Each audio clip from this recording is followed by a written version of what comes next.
Dan seperti yang disampaikan tadi bahwa semakin meningkatnya transaksi keuangan secara dengan menggunakan teknologi, maka juga semakin penting adanya yang disebut dengan literasi digital.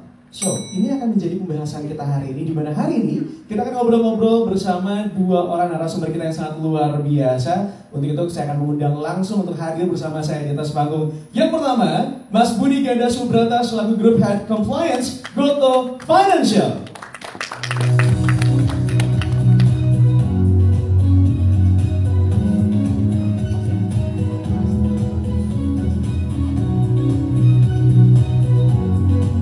Mas Budi, apa kabar? Baik, saya alhamdulillah. Sehat, alhamdulillah ya Mas ya. Boleh silakan santai dulu aja, boleh silakan duduk. Karena selanjutnya saya akan langsung memanggilkan narasumber kita yang kedua. Ada Mbak Liquina Hananto, seorang CEO dan Financial Trainer Lead QM Financial.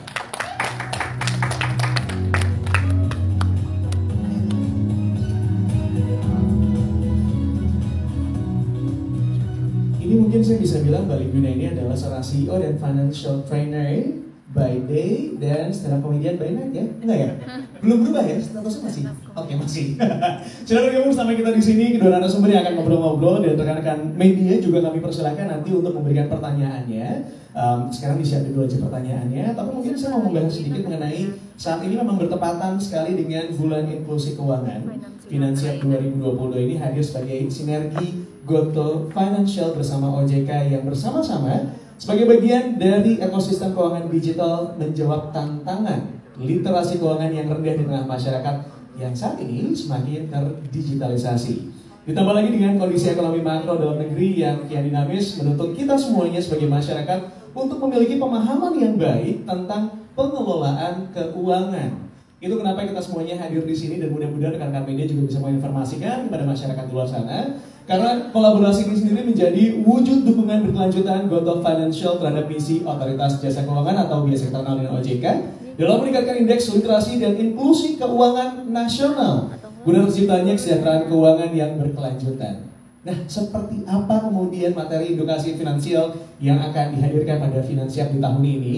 Dan apakah memang kolaborasi ini bisa menjawab tantangan literasi dan juga inklusi keuangan nasional? Itu yang akan kita bahas bersama dua narasumber yang hadir saat ini.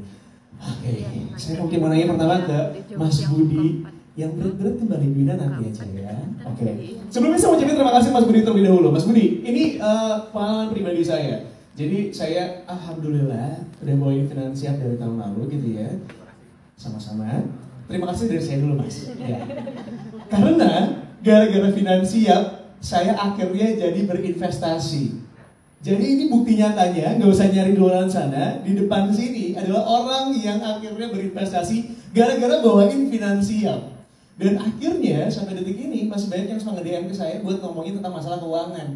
Terus saya bilang, kebetulan nama panjang saya masih Astungkora, belum Hananto ya. Jadi jangan nanya masalah keuangan, aku cuma bawain tapi I'm so happy because of the financial thing-nya. Mungkin aku pengen tanya, latar belakang dari Gotoh Financial kemudian menghadirkan Finansiap itu sebenarnya apa sih Mas Budi? Ceritanya agak panjang. Boleh. Tapi kalau saya persingkat, awal mulanya memang kita perhatikan pengguna solusi digital baik dari sisi konsumen maupun UMKM itu selama pandemi meningkat pesat.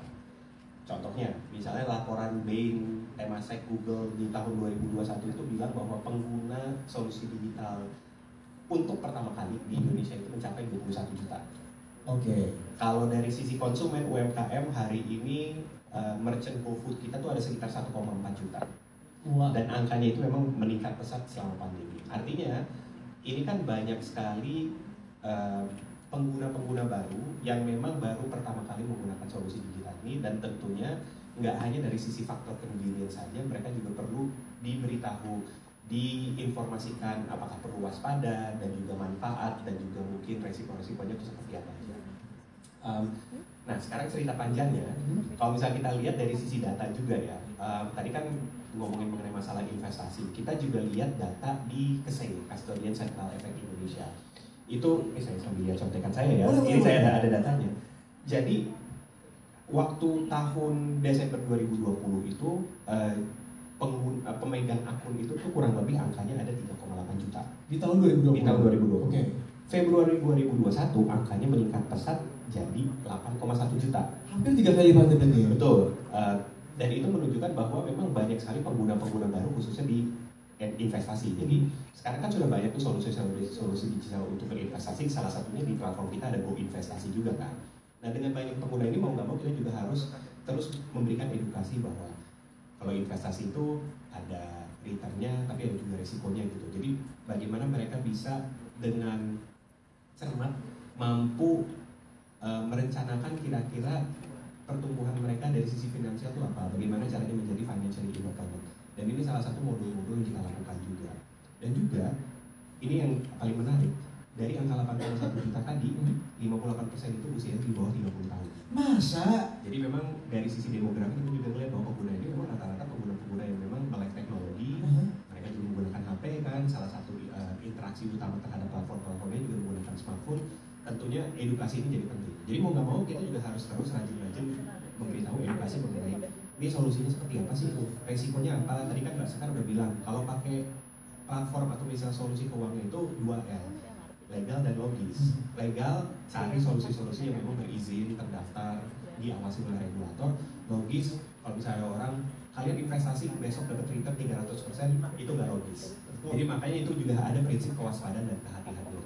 Jadi mungkin ceritanya panjang, tapi kurang lebih itu latar belakangnya mulai dari kita melihat pengguna itu tambah banyak, terus didukung juga dengan data kan tadi kita lihat pertumbuhan orang yang menjadi pengguna pertama di pasar modal naik jadi berapa tuh? 3 juta sampai dengan 8,1 juta, 58% itu di bawah usia 30 tahun. Dan ini menjadi latar belakang kami, oke, sebagai platform depan di Indonesia, kami punya tanggung jawab untuk melakukan edukasi ini kepada pengguna-pengguna.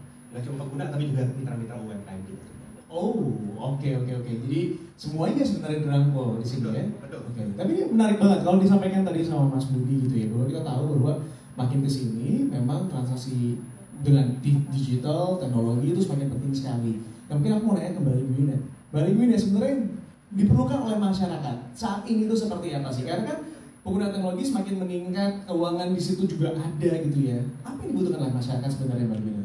Karena kita memang sekarang sangat tinggi dari sisi digitalisasi, berarti inklusivitasnya tuh udah jalan, tapi literasinya masih ketinggalan. Oh, ya kan? Tadi Bu Sekar bilang untuk inklusi 70 sekian persen, tapi literasinya 30 sekian persen. Jadi kan ada gap yang luar biasa. Jadi aku senang banget ketika kemudian tim Goto Financial bilang mau bikin nih program yang khusus. Udah pernah dengar tentang Finansiap, tapi sekarang ada modulnya sendiri dari Finansiap. Jadi tim di Goto Financial, ini yang kita pengen kerjain bareng-bareng. Jadi kalau edukasi itu harus dikeroyok, Aryo. Semakin banyak yang ngerjain, semakin bagus. Makanya kalau di kami maunya belajar finansial itu barengan semuanya. Siapa aja harus ikut ngebantuin untuk ngerjain ini, karena PR-nya besar sekali. Sebagai dirimu juga sudah cukup lama begitu ya, mencoba untuk menginformasikan, mengedukasi masyarakat. Waktu aku mulai 20 tahun yang lalu untuk melakukan edukasi finansial, tipsnya itu diantaranya adalah kalau mau ke ATM tuh jangan sehari 3 kali, seminggu sekali aja cukup. Itu dulu 20 tahun yang lalu. Tipsnya masih sama, tapi karena sekarang digital, top up-nya jangan sering-sering, bikin budget dong. Sebenarnya kan intinya masih sama ya, kita mesti punya anggaran harian dan mingguan. Tapi pas praktiknya, sekarang udah digital, jadi masukin uang ke GoPay itu tentuin anggarannya mau berapa. Nah, komunikasi seperti ini yang harus kita refresh, supaya 20 tahun yang lalu kan si umur di bawah 30 ini masih SD ya. Berarti tipsnya harus yang sesuai sama apa yang mereka lakukan sehari-hari. Makanya di digitalisasi dari sisi inklusi sama edukasinya harus barengan. Berarti memang harus berkembang sesuai dengan umurnya, zamannya, semuanya juga informasi dan juga interaksi juga harus terus berkembang gitu ya. Oke, ini juga mungkin aku penasaran kalau misalnya saat ini sudah ada Finansiapnya gitu ya. Finansiapnya udah ada, berarti sudah membagikan informasi pada masyarakat di luar sana. Terus layanan seperti apa lagi yang kemudian dibagikan oleh Goto Financial saat ini untuk membantu literasi masyarakat gitu ya? Mungkin dari masyarakat dan juga mitra usaha. Ada banyak, jadi kita Finansiap itu kan sebenarnya merupakan solusi non teknologi. Oke. Walaupun kita perusahaan teknologi, tapi ini solusi non teknologi karena memang sifatnya adalah ini program-program edukasi yang membuat kita untuk siap secara financial. Bagaimana kita bisa menumbuhkan financial kita, bagaimana kita juga bisa hemat, tips-tips untuk budgeting, pencatatan keuangan. Dan itu modul-modulnya banyak. Jadi kalau misalnya tadi kan saya udah ngomongin dari sisi konsumen, tapi saya bisa ngomongin dari sisi mitra usaha. mitra usaha yang ada di platform GoTo Financial itu kan bisa dibagi. Ada yang menggunakan solusi Mitrans sebagai payment gateway. Ada Moka, point of sales, jadi kayak mesin kasir itu kan kalau misalnya lihat ada beberapa toko-toko yang pakai aparat Moka itu. Nah, Moka Mitrans mereka punya program-program sendiri. Misalnya Moka itu punya semacam Kopdar, namanya A Cup of Moka. Nah, itu bagaimana mereka ngumpulin kayak mitra-mitra mereka dan juga memberikan program edukasi. Merchant-merchant yang memang banyak yang UMKM, ini loh cara kalian melakukan pencatatan keuangan, stock of none, dan lain sebagainya. Kemudian kita juga ada GoBiz. GoBiz itu platform aplikasi yang dipakai oleh merchant. Kita punya program namanya Bincang Bisnis. Ada podcastnya juga. Jadi memang kita ini program yang kita lakukan dan emang harus sering-sering aja, nggak bisa bosan-bosan. Tadi Mbak Wina bilang emang harus rame-rame, harus rempukan. Karena kalau misalnya kita nggak bisa cuma ngomongin manfaat aja, tapi juga kewaspadaan. Contohnya bank aja sampai sekarang masih cuma ngingetin jangan share PIN ATM. Sama halnya juga dengan solusi digital gitu. Kalau ada orang telepon, baik ke konsumen maupun ke merchant bilang selamat Anda dapat undian 50 juta rupiah, tapi untuk klaim tolong transfer ke kami 1 juta rupiah. Nah, itu udah nggak logis kan. Nah itu kita juga harus terus ingatkan mereka bahwa kalau belum waspada. Jadi memang kita ada tadi A Cup of Moka, ada Bincang Bisnis, kemudian kita juga ada program yang kita sebut jaga. Kalau misalnya jangan share PIN, awas, gunakan akal sehat dan lain-lain. Jadi itu emang singkatan tips-tips yang kita sampaikan kepada konsumen. Jadi itu merupakan berbagai macam program yang sudah kami sediakan, baik dari sisi rekan usaha, bisnis maupun sisi pembeli. Ini juga aku ngelihat dari sisi konsumen, GoPay juga ada yang namanya GoPay Later, GoTagihan, GoInvestasi, GoSure. Betul. Sebenarnya sebanyak itu ya? Betul. Jadi kalau tadi kan Mbak Wina udah bilang GoPay ya itu sarana yang kita pakai buat bayar. GoPay Later itu sarana pembayaran berbasis kredit. Kemudian ada GoSure itu buat layanan asuransi. Kemudian ada GoInvestasi yang kita bekerja sama dengan pihak ketiga peluang itu untuk menawarkan solusi investasi, baik itu mau investasi emas maupun produk-produk investasi lainnya. Jadi memang banyak sekali produk-produk yang kami tawarkan di bawah bendera GoTo Financial ini, dan tentunya setiap produk berbeda dan mau nggak mau kita juga harus memberikan edukasi yang sesuai. Sama halnya dari sisi merchant, tadi kita bilang ada Moka, ada Mitrans, ada GoBiz, dan juga ada produk-produk lainnya yang memang kami sediakan kepada merchant yang kebanyakan UMKM, dan edukasi itu juga harus di custom sesuai dengan produknya masing-masing. Actually ini juga cukup membantu Mas dengan adanya history dari apa yang kita keluarkan gitu ya. Karena tadi seperti yang Mbak Libina bilang kan, kalau misalnya mau masukin tuh ya sekali aja gitu kan. Dan ternyata itu berguna juga untuk saya, karena akhirnya sekarang saya bisa memantau pengeluaran saya per bulan itu seperti apa dengan mudahnya. Karena biasanya saya nggak tahu nih, tapi cowok-cowok biasanya lebih nggak aware ya. Kadang-kadang lebih kayak pengeluaran berapa ya udah deh, ya keluar aja gitu ya. Tapi setelah kemudian kita bisa lihat historinya seperti apa, kita tahu di bulan depan tuh harus ngeluarin berapa buat kita masukinnya, dan apakah bisa kita kecilin dikit, mana lagi? Boleh nambahin nggak? Boleh Jadi banget. yang menarik itu, aku selalu ngajarin orang, ayo sekali-sekali catat pengeluarannya, Betul. biar ketahuan bocor halusnya di mana. Dengan digitalisasi sama semua produk yang ada di GoTo Financial, jadinya nggak harus dicatat manual. Orang zaman dulu kan nyatet di buku, bakal apaan di buku gitu ya. Nah kalau sekarang ada semuanya, mau itu di aplikasi misalnya kalau untuk GoBiz atau misalnya di Moka, atau kalau kita dari sisi konsumennya di GoPay, itu di aplikasi dibuka kelihatan kan sebenarnya kemana aja sih. Bahkan kalau yang pakai GoPay suka di-emailin kan ya, selamat ternyata kamu jawara GoFood gitu kan ya. Wah. Oh tukang jajan gitu kan, itu kan kelihatan. Kalau dulu tuh kita mesti catat satu-satu baru kita bikin analisis, oh ternyata borosnya di mana. Ini semuanya automated. Kan kelebihan utama digitalisasi itu adalah automated. Itu memudahkan sehingga nggak perlu tunggu lagi nyatet satu-satu. Ada apa ya, nudge-nya gitu, terkondisikan untuk bisa lihat. Ini langsung bantu kita. Jadi nggak perlu orang lain yang ngasih tahu kamu borosnya di mana, si aplikasinya bisa nunjukin. Saya juga mau nambahin karena mencatat itu juga penting. Saya juga pernah kejadian sama persis, saya pernah catat ada satu toko kopi yang saya suka datengin. Terus toko kopi itu setelah 6 bulan bilang ke saya, kita mau ada Instagram takeover nih, jadi kita pengen profile pelanggan-pelanggan setia kami, dan Bapak salah satunya. Oh ya, saya salah satunya. Kalau boleh tahu saya nomor berapa? Oh Bapak nomor 1 by far. Dari situ saya tahu. Oh, bocornya di situ Mas Budi. Saya bocornya di kopi nih kan. Semenjak itu saya cari kopinya gratisan terus. Tapi memang itu juga menunjukkan kadang-kadang memang benar cowok. Saya juga nggak sadar kan. GoPay habis, udah top up lagi gitu. GoPay habis, top up lagi gitu. Cuma gara-gara history itu saya lagi ngeliat, oh kok saya top upnya jadi lumayan sering ya gitu. kenapa ya, dicarilah bocornya di mana Ketahuan aja, jadi. ketahuan gitu. Jadi memang ada fitur-fitur digital kayak GoPay History itu memberikan insights terhadap oh ini kira-kira keperluannya itu apa aja. Kayaknya kamu kebanyakan makan donat deh, atau misal beli cappuccino kayaknya kebanyakan deh, atau misal beli es kopi susu kayaknya kebanyakan deh gitu. Jadi kita udah tahu di mana oh mungkin sehari yang misal saya bisa minum kopi 3 kali, mungkin saya sehari 1 kali aja deh, atau jangankan sehari sekali gitu, mungkin 2 hari sekali. Jadi memang ini yang dengan fitur-fitur kecil yang memang mungkin tidak langsung kelihatan manfaatnya apa, tapi paling nggak memberikan awareness kepada pengguna mereka itu saat ini seperti apa sih. Dan efeknya karena bisa mengendalikan pengeluarannya kemana, tadi kata Aryo, jadinya punya uang lebih buat investasi. Sebenarnya kan itu ujungnya yang kita bisa bantu orang banyak melalui program-program yang ada lewat Gotoh Financial. Jujur, aku tuh bangga banget sama diri aku, karena aku nggak bisa nabung. Iya, aku inget banget pertama kali ketemu Mbak Lidwina gitu ya, selalu inget kan bocor halus. Itu tuh yang kangenin banget sama Mbak Lidwina ya. Darurat tuh ada berapa ya? Gitu kan? Iya, betul. Pertanyaan menohok. Bener. Tadi dibahas sama Bu Sekar loh, Oh. supaya orang punya dana darurat, karena ternyata efek orang punya dana darurat itu dia akan lebih resilience menghadapi si inflasi ini. Ngomongin masalah inflasi nih ya, saat ini kan ya orang-orang tuh lagi bertakut PHK, inflasi dan lain sebagainya. Sebenarnya apa sih Mbak Lidwina yang harusnya dipersiapkan gitu sama Itu kita? pertanyaan susah ya? Udah. Udah masuk pertanyaan susah ya? Aku udah masuknya dari yang pelan-pelan banget. Digelontorin sama Lidwina ya kan. Ini pertanyaan susah Mbak. Ya. Iya. Jadi apa yang harus dilakukan berhadapan sama inflasi? Iya, oleh masyarakat dan juga pelaku usaha nih. Ada 2 ya, jadi karena modul di Finansiap yang dari Gotoh Financial yang kami desain bareng itu memang ada 2 untuk yang individu, orang seperti kita masing-masing, sama yang memang untuk UMKM. Inflasi itu nggak mungkin dihindari 100%. Untuk negara berkembang seperti kita, ekonominya contracting, maka inflasi adalah bagian dari pertumbuhan ekonomi. Yang sekarang harus kita sama-sama jagain adalah jangan sampai inflasinya tidak terkendali.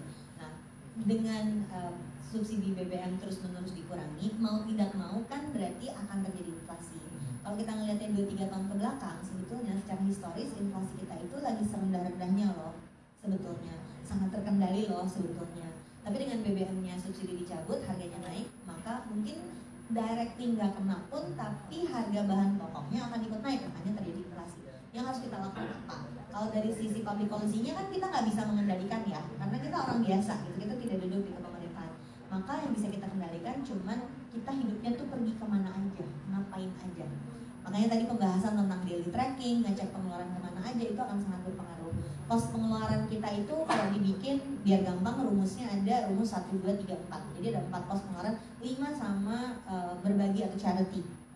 Nah 4 yang utama ini, termasuk 5 dengan charity, itu adalah menabung atau investasinya, kemudian pengeluaran gaya hidupnya, bersenang-senangnya termasuk ngopi-ngopinya Mas Budi tadi, cicilan utangnya, sama pos pengeluaran rutin yang harus tetap keluar untuk sehari-hari, makan, listrik, transportasi, biaya hidup sehari-hari. Nah, waktu inflasi mana yang paling naik duluan, itu yang harus kita identifikasi. Dan tentu saja pos pengeluaran sehari-hari akan sulit untuk diturunin kan. Jadi kita mesti pilih pos mana yang harus kita turunin. Biasanya yang pertama harus dikendalikan. Dari zaman dulu nih kalau ditanya BBM naik saya mesti ngapain Mbak? Jawabannya adalah periksa pengeluaran tersiernya, si pengeluaran gaya hidupnya, lifestyle-nya. Bukan berarti dihilangkan 100%, tapi jadi kita mesti cek prioritasnya yang mana yang mau didahulukan. Mau tidak mau akhirnya ngeceknya cuma 2 kan, meningkatkan penghasilan, menurunkan pengeluaran.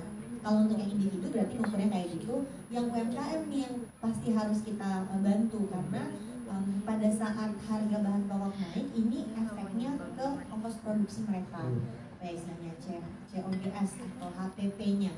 Banyak banget UMKM itu kerjanya tuh autopilot aja, beli bahan, masak, dijual. Saya banyak yang kuliner kan. Nah ini nggak pernah ngitung ongkos produksi. Jadi literasinya ini yang berat buat mereka. Kalau inklusi mudah kan, dia masuk dalam aplikasi, mau tidak mau dia included. Jadi transaksinya langsung digital gitu. Tapi literasinya tuh banyak yang rendah karena banyak sekali UMKM kita, terutama yang kecil-kecil ini, nggak pernah tahu berapa profitnya karena nggak pernah ngitung berapa ongkos produksinya. Ketika tetangganya diskon, dia ikut diskon, padahal ongkos produksinya beda. Sehingga profitnya berapa nggak tahu.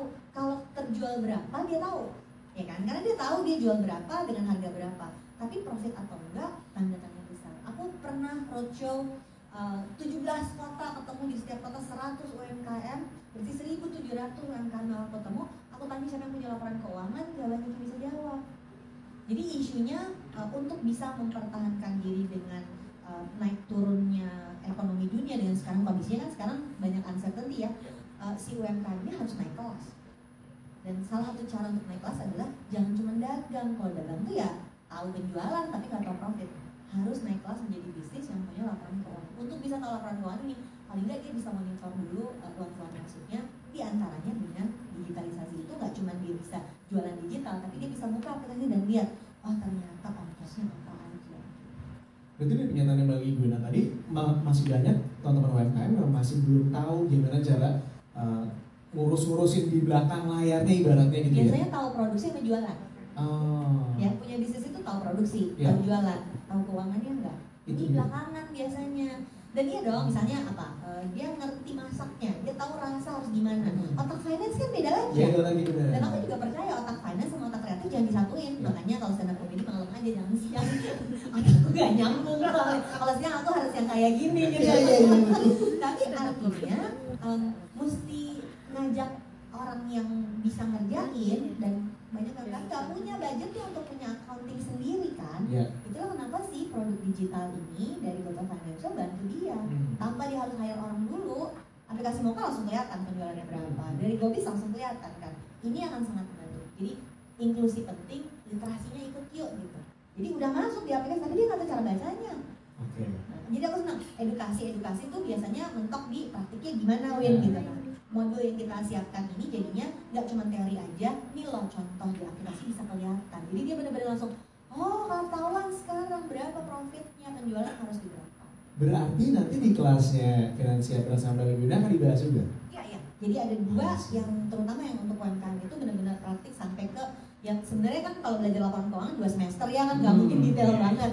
Tapi jadinya paling nggak dia tahu, oh aku harus ngitung berapa mas produksinya, oh berarti aku harus tahu harganya tuh kalau dikali sekian jadi dapat salesnya, revenue-nya, omsetnya tuh sekian. Yang sederhana dulu aja.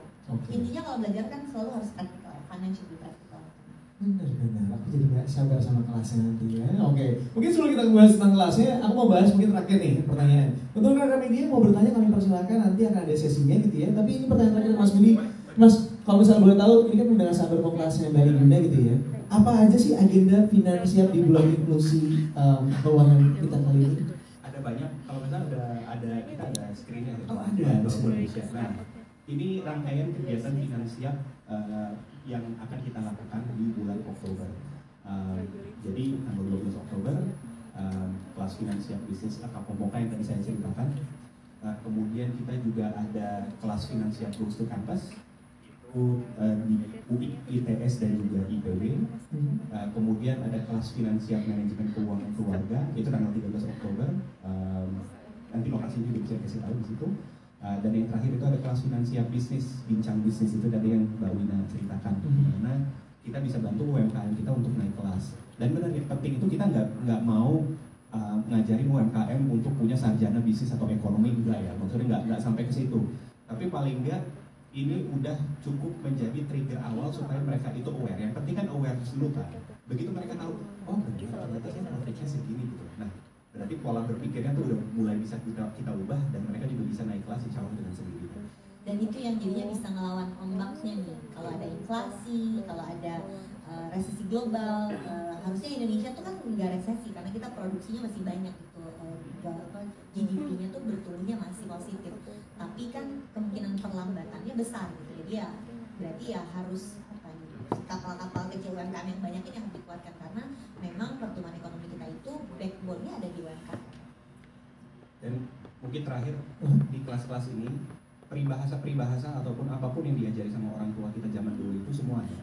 Jangan besar pasak daripada tiang, sama sedia payung sebelum hujan. Old school selalu berlaku. Kembali kita ya jadinya kearifan lokal. Luar biasa. Dan sepandai-pandainya tupai melompat pasti akan gagal juga. Jadi lo harus belajar dari sekarang. Itu dia ya. Tapi terima kasih, ini menarik banget karena kampus-kampus juga ada ya. Kampus-kampus juga ada. Jadi memang targetnya itu kan balik lagi ke rekan usaha, tapi juga ke konsumen. Konsumen pengguna solusi digital paling banyak memang generasi milenial, Gen Z gitu kan. Memang banyaknya yang profesional yang memang sudah bekerja maupun juga mahasiswa-mahasiswi. Jadi sedini mungkin kita ingin mempersiapkan mereka bahwa nanti kalau kalian sudah kerja, dan saya tahu banget ini penyakit orang yang baru dapat kerja pertama. Begitu dapat gaji pertama, makan, beli sepatu baru, kasih ke orang tua, itu tetap harus kasih ya, kasih ke orang tua. Jadi itu jangan diubah. Tapi justru yang pengeluaran tersier misalnya kayak ngopi, makan gitu, nggak apa-apa, boleh. Tapi kalau misalnya bisa disediakan sedikit, baik itu mau nabung itu investasi, deposito, SBN, ataupun produk-produk investasi lain yang memang membantu menumbuhkan growing your wealth dan juga menjadi financial independent mulai sedini mungkin. Dan itu juga salah satu pesan-pesan yang mungkin ingin kita tanamkan sedini mungkin lewat financial kesini. Jujur kalau aku dari zamannya kuliah udah nabung ya, udah investasi, kayaknya aku udah kaya nih. Kayaknya ya, baru kayaknya. Oke, nih teman-teman media, ini adalah momen dimana kita akan masuk ke sesi Q&A. Jadi untuk rekan media, dan tadi udah banyak banget pertanyaannya mungkin ya, silakan ditanyakan. Tapi mungkin sebelumnya disclaimer dari saya, karena waktunya terbatas, jadi kami mohon kesediaannya untuk rekan yang mau bertanya, mohon pertanyaannya seputar dari event ini aja gitu ya, dengan tema yang sama. Kalau di luar ini nanti bisa ditanyakan di akhir acara, bisa ngobrol langsung sama narasumbernya ya. Boleh? Ada yang mau bertanya silakan? Oke, di paling